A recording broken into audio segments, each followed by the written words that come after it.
On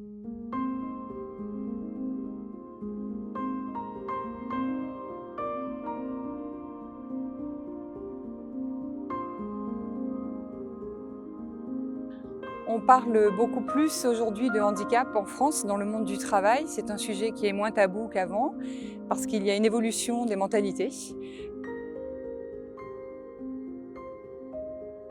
Le handicap au travail, il ne faut pas attendre que la personne soit dans un état pour lequel il n'y a plus d'aménagement possible. Il se traite en amont et il se traite au moment d'un recrutement. Quand on recrute une personne, bien entendu, on vérifie qu'elle a les compétences pour le poste et on vérifie aussi que le métier sur lequel elle se dirige est en adéquation avec sa santé. Au sein d'Université Côte d'Azur, nous disposons d'un réseau d'ambassadrices et ambassadeurs handicap qui sont des personnels volontaires qui sont particulièrement sensibilisés au thème du handicap et qui ont comme tâche et comme vocation de mener toutes les personnes qui leur posent des questions concernant le handicap vers les bons acteurs.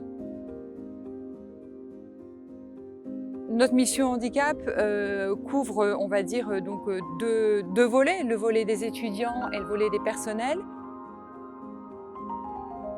Et un travail qui est tout aussi important et qu'il faut faire de pair, qui est la sensibilisation au collectif de travail. On a mené une grande campagne sur le handicap qui s'appelait le handicap comme vous ne l'avez jamais imaginé.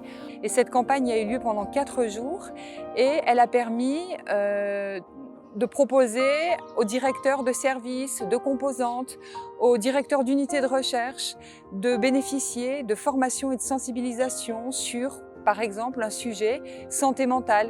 Promouvoir la santé mentale au travail, quelle posture managériale.